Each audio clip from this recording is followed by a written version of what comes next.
فقیر کا کمبل۔ کہیں دور ایک گاؤں میں ایک درویش فقیر رہتا تھا۔ وہ ایک درخت کے نیچے بیٹھا رہتا، اللہ کا ذکر کرتا اور اپنے حال میں خوش رہتا تھا۔ دنیاوی خواہشات سے آزاد، اس کی کل متعیہ حیات صرف ایک پرانا کمبل تھا، جو اس کے بدن کا لباس بھی تھا اور رات کو اس کا بستر بھی۔ اس فقیر نے کبھی کسی سے کچھ مانگا نہیں تھا، جو مل جاتا اسی میں شکر ادا کرتا۔ یہ کمبل اس کے ساتھ ہر حال میں رہتا۔ گرمیوں میں یہ اسے دھوپ سے بچاتا، سردیوں میں اسے ٹھنڈ سے محفوظ رکھتا اور بارش میں اگرچہ بھیگ جاتا تھا، مگر فقیر صبر کر لیتا۔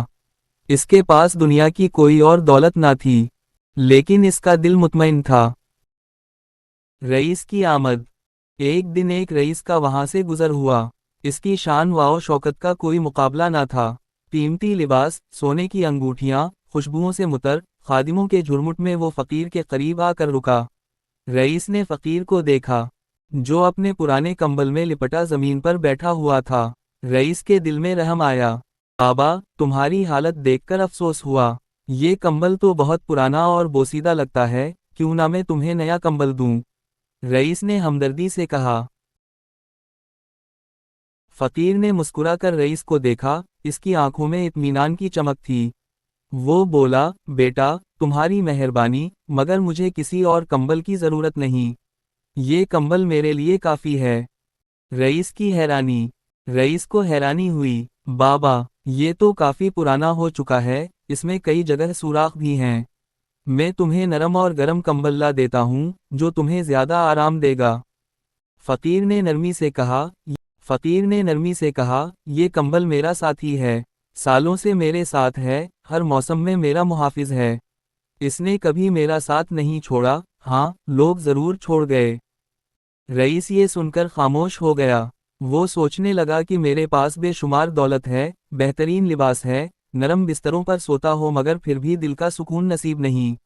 میرے دل میں ہمیشہ زیادہ پانے کی خواہش رہتی ہے، میں کبھی اپنے حال میں خوش نہیں رہا۔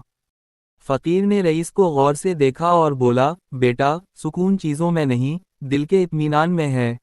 تمہارے پاس دنیا کی ہر نعمت ہے، مگر کیا تم واقعی میں خوش ہو؟ رئیس نے سوچا، سچ میں وہ خوش نہیں تھا۔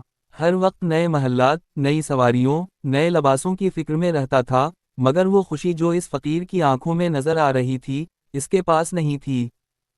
بابا، کیا واقعی کمبل ہی تمہاری خوشی کی وجہ ہے؟ رئیس نے پوچھا۔ فقیر مسکرایا، نہیں، خوشی فقر میں ہے، قناعت میں ہے، شکرگزاری میں ہے۔ اگر تمہارے پاس سب کچھ ہو مگر دل بے چین ہو، تو وہ دولت کسی کام کی نہیں، اور اگر تمہارے پاس کچھ نہ ہو مگر دل مطمئن ہو، تو تم سب سے زیادہ امیر ہو۔ رئیس کی آنکھیں کھول گئیں۔ یہ سن کر رئیس کی آنکھوں میں آنسو آ گئے۔ وہ سمجھ چکا تھا کہ فقر صرف ظاہری غربت کا نام نہیں، بلکہ دل کی وہ کیفیت ہے جو انسان کو ہر حال میں مطمئن اور خوش رکھتی ہے۔ وہ سمجھ چکا تھا کہ حقیقی دولت قناعت، سادگی میں ہے، نہ کہ محلوں اور لباسوں میں۔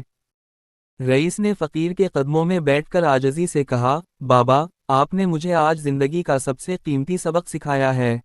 اب میں بھی قناعت اور شکرگزاری کی روش اختیار کرنے کی کوشش کروں گا۔ فقیر نے مسکرا کر دعا دی، اللہ تمہیں حقیقی خوشی عطا کرے، جو چیزوں میں نہیں بلکہ دل کی دنیا میں ہے۔ رئیس ایک بدلا ہوا انسان بن چکا تھا۔ وہ فقیر کے پاس سے گیا، مگر اس کی باتیں اس کے دل میں ہمیشہ کے لیے نقش ہو گئیں۔